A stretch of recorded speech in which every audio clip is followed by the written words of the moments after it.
Question number 39.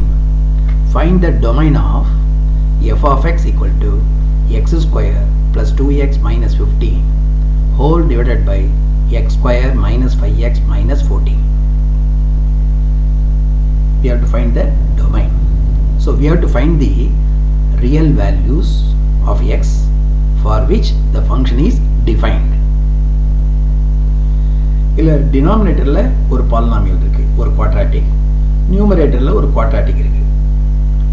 denominator factorize பண்ண முடியுமான்னு பார்ப்போம். x square minus 5x minus 14 because denominator 0 இருக்கக்கூடாது. So x squared minus 5x minus 14 factorize பண்ண முடியுமான்னு பார்ப்போம். b squared minus 4ac discriminant a equal to 1, b equal to minus 5, c equal to minus 14. b squared minus 4ac கண்டுபிடிச்சோம்னா it is a positive number greater than 0. So factorize பண்ண முடியும் because when the discriminant is greater than or equal to 0 we can factorize it. Negative வந்தா factorize பண்ண முடியாது இந்த set of real numbers. இப்போ இதை factorize பண்றது வழக்கம் போல product must be equal to minus 14, the sum must be equal to minus 5. Factorize பண்ணிட்டோம். x minus 7 into x plus 2 not equal to 0. அதாவது denominator 0 இருக்கக்கூடாது. இதில் கவனிக்க வேண்டியது என்னன்னா நியூமரேட்டரில் x minus 7 ஃபேக்டராக வந்ததுன்னா அப்போ அந்த x minus 7 கேன்சல் ஆகிடும். அப்போ x equal to 7 இருக்கலாம். அதே மாதிரி நியூமரேட்டரில் x plus 2 ஒரு ஃபேக்டராக இருந்தால் இந்த x plus 2 நியூமரேட்டரில் இருக்கிற x plus 2ஓட டினாமினேட்டரில் வர x plus 2 கேன்சல் ஆகிடும். அப்போ x equal to minus 2 value வரதுக்கு சான்ஸ் இருக்குது. பட் நியூமரேட்டருக்கு x minus 7 அல்லது x plus 2 ஒரு ஃபேக்டர் கிடையாது. இது அதாவது x square plus 2x minus 15க்கு 7 அல்லது minus 2 ஒரு 0 கிடையாது. ஆகையினால we conclude x must not be 7 and x must not be minus 2. So the domain of the function is set of all real numbers except the set minus 2, 7. அதாவது denominator 0 வரக்கூடாது. denominator எப்போ 0 வருது? x equal to 7 வந்தா 0 வரும். x equal to minus 2 வந்தா denominator 0 வரும்.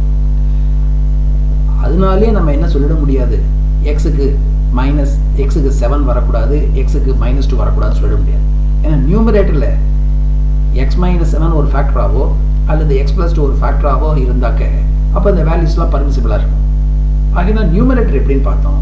நியூமரேட்டருக்கு x equal to 7ங்கிறது ஒரு 0 கிடையாது. அதாவது x equal to 7ல நியூமரேட்டர் 0 ஆகுது. அதாவது x minus 7 நியூமரேட்டருக்கு ஒரு ஃபேக்டர் கிடையாது. அதே மாதிரி x plus 2வும் ஒரு ஃபேக்டர் கிடையாது. ஆகையினால டினாமினேட்டருக்கு x equal to 7ங்கிற வேல்யூ வரக்கூடாது. அதாவது x minus 1 ஒரு ஃபேக்டராக இருக்கக்கூடாது. x plus 2 வரக்கூடாது. அது x equal to minus 2 not permissible. So the values of x for which the function will not be defined are minus 2 and 7. அதை delete பண்ணிட்டோம்னா the remaining set of real numbersக்கு the function defined ஆகும். So the domain is set of all real numbers except minus 2 and 7. Question number 40. Find the domain of f of x equal to x square plus 1 whole divided by x squared minus 6x plus 10. Denominator 0 இருக்கக்கூடாது. Denominator factorize பண்ண முடியுமான்னு பார்க்கணும். Denominator discriminant b squared minus 4ac கண்டுபிடிச்சா அது நெகட்டிவாக இருக்கு. So the denominator is not factorizable. So denominator 0வே ஆகாது. அப்போ it can take any value. So x can take any value so that the function f of x will be defined. So that domain is the set of real numbers. Question number 41. Find the domain of the function f of x equal to 4 by x square plus 3x minus 40. Denominator 0 இருக்கக்கூடாது. Denominator discriminant கண்டுபிடிக்கிறோம். Discriminant is a positive number, so it is factorizable. Factorize பண்ணோம்னா x plus 8 into x minus 5 usual methodல factorize பண்றோம். அப்ப x should not be minus 8, x should not be 5. So the domain is the set of all real numbers except minus 8 and 5.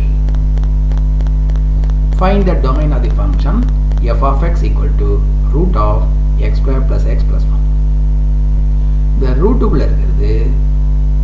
பாசிட்டிவாக இருக்கணும் அல்லது ஜீரோவாக இருக்கணும். நெகட்டிவாக இருக்கக்கூடாது. நெகட்டிவாக இருந்தால் அது மீனிங்லெஸ்ஸாக போயிடும், ரியல் நம்பராக இருக்காது. So x² + x + 1 must be greater than or equal to 0. இதனுடைய டிஸ்கிரிமினன்ட் கண்டுபிடிச்சோம்னா நெகட்டிவ் நம்பர் வருது. அப்போ அது நிச்சயமாக ஃபேக்டரைஸ் பண்ண முடியாது. Therefore, x² + x + 1 is always positive. So, domain is set of real numbers.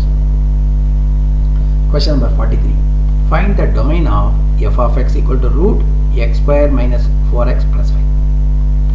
போன கணக்கில் சொன்ன மாதிரி இந்த ரூட்டுக்குள்ளே இருக்கிற x² - 4x + 5 பாசிட்டிவாக இருக்கணும் அல்லது ஜீரோவாக இருக்கணும்.